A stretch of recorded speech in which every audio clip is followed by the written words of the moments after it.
Hello people, what's up? Hope you guys are doing amazing. This is your friend Ashish, and guys, today I'm going to teach you a very advanced and a very important topic in English, that is an object complement. What is an object complement? How do we use it? How do we identify it? We are going to understand everything about it. Make sure you watch the video till the end. Let's do it. So guys, let us understand what is an object complement. An object complement is a word or a group of words that gives information about the direct object of a verb. What does it do? It gives information about it. It gives information about a direct object of a verb. It complements it. And since it gives information about the direct object of a verb, it complements it, we call it an object complement. And guys, an object complement comes just after the direct object, right? It comes just after the direct object and modifies it. It modifies it by either renaming it, gives it a new name, or describing it, right?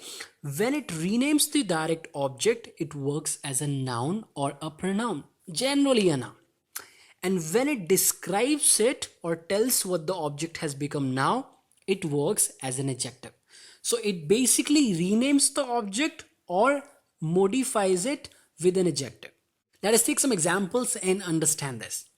The company is making John the senior manager. That's very good news for John, right?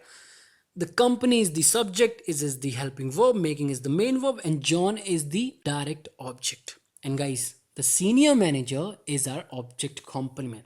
The question is why? Why is the senior manager our object complement? Simple, because it gives information about it. It tells a new name of the object John. John, the senior manager, right? It's renaming it. I can also use an adjective here, right? I can say the company is making John happy. The company is making John happy, right?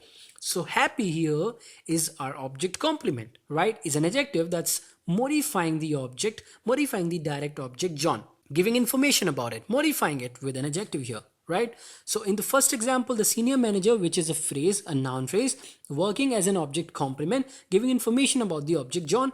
And in the second example, happy is also an object complement, an adjective that's modifying the object John, right? Telling us what it has become now, right? Modifying it with an adjective. Look at the next example. They call me stupid. Yeah, they do sometimes. They call me stupid. So there is the subject here, call is the main verb, me is the object, direct object. They call whom? Me. Now stupid clearly is the object complement, giving information about the object me, right? It's me who they call stupid. So stupid is modifying the object me, telling us what they call me, right? Now it's modifying the object me with an adjective. I can also use a noun here. I can say, hey, they don't call me stupid, they call me a smart boy. So here, a smart boy, which is a phrase, is our object complement, right? Giving the object a new name. They call me a smart boy. Me equals to a smart boy.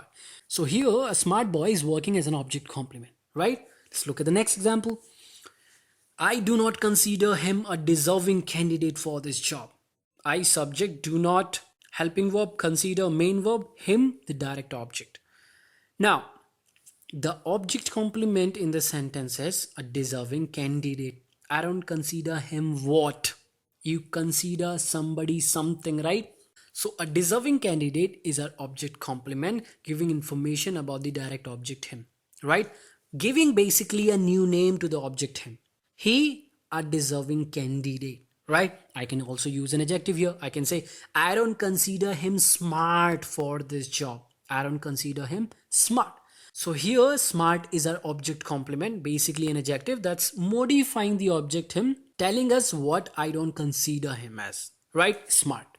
Let's look at the next example. Work for me, I'll make you rich.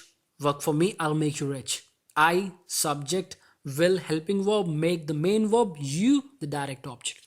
And guys, now you know what is the object complement here. It's rich. I'll make you what? Rich. Rich is the object complement that's complementing the object you, that's modifying it with an adjective. I'll make you what? Rich, right? Let's look at the next example. The doctor declared the patient dead. The doctor's subject declared the main verb, action verb, the patient, the direct object. Declared whom? The patient. What? Dead.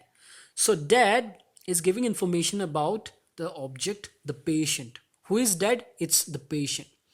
So it's basically telling the state of the object, right? The patient, dead. Dead is an adjective that's working as an object complement here. Let's look at the next example, the last example. When I went there, I found them sleeping. When I went there, I found them sleeping. In the main clause, I found them sleeping. I, the subject, found the main verb. Them is the direct object. And sleeping, which is a present participle, an ing form of a verb, is working as an object complement, working as an adjective here, right? I found them sleeping. Sleeping is basically telling us in what state I found them in, right? It's telling us the state of the object them, right? Giving information about them, telling us the state. I found them sleeping. And guys, when you remove the object complement from a sentence, the sentence does not give the same meaning anymore. It stops giving the same meaning. It gives a different meaning, and sometimes it does not make any sense. In this very example, if I remove the word sleeping, the sentence gives a different meaning. When I went there, I found them. Now it gives a different meaning. I found them, right? I simply found them. In the previous example, if I say the doctor declared the patient. Now, if I say that, you'll ask me a question. The doctor declared what? You want to know what happened, right? You declare something. So if I simply say the doctor declared the patient, you will ask me what, right? What did the doctor declare? So without the object complement, a sentence gives a different meaning or stops making sense in a way. All right. So always have the object complement if you have it in the first place. All right. Now guys, look at these two sentences. She painted the door blue. She painted the blue door. In the first example, blue is our object complement. It's simple, coming next to the object door and modifying it, telling us what it has become now. Blue, right? Blue is an adjective that's giving information about the object door, right? Modifying it. But in the second example, she painted the blue door. Blue is not an object complement. Now it has become an adjective. It was an adjective before too, right? But it was working as an object complement. Here it's not working as an object complement. It's simply working as an adjective. It's coming before a noun, and whatever comes before a noun is always an adjective, right? So if you place your object complement before the object it modifies, right, it will stop working as an object complement. Always remember this. And guys, a lot of people get confused between an object and an object complement. Sometimes they think an object complement is basically an object, which is not the case. Let me show you how. Look at these two examples. I gifted him a car. I made him a teacher. In the first example, I is the subject, gifted is the verb, main verb, him is the indirect object, a car is the direct object. I gifted what? A car, direct object. Whom? Him, right? And guys, these two objects are very different from each other. He cannot be the car. A car cannot be a new name that you can give to somebody, right? And it cannot be an adjective. So it's very, very different. It's different from each other, right? But in the second example, I made him a teacher. I is the subject, made is the verb, main verb. Him is the direct object, and a teacher is not an indirect object here. It's an object complement. Now why? Because it gives information about the object him. It basically renames it. I made him what? A teacher. So a teacher is a new name that we're giving to the object him, right? And these two words, him and a teacher, are complementing each other. These are not two different people. These two words belong to the same person, right? So that is the difference between an object and an object complement. So I hope now you guys know what is an object complement, right?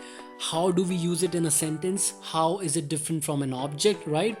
And I hope you liked the video. If you did, that's amazing. Give it a thumbs up. If you guys are new to the channel, make sure you subscribe to the channel and press the bell icon. And I'll see you guys very soon with a new topic. Till then, keep learning. Have fun. I'm out.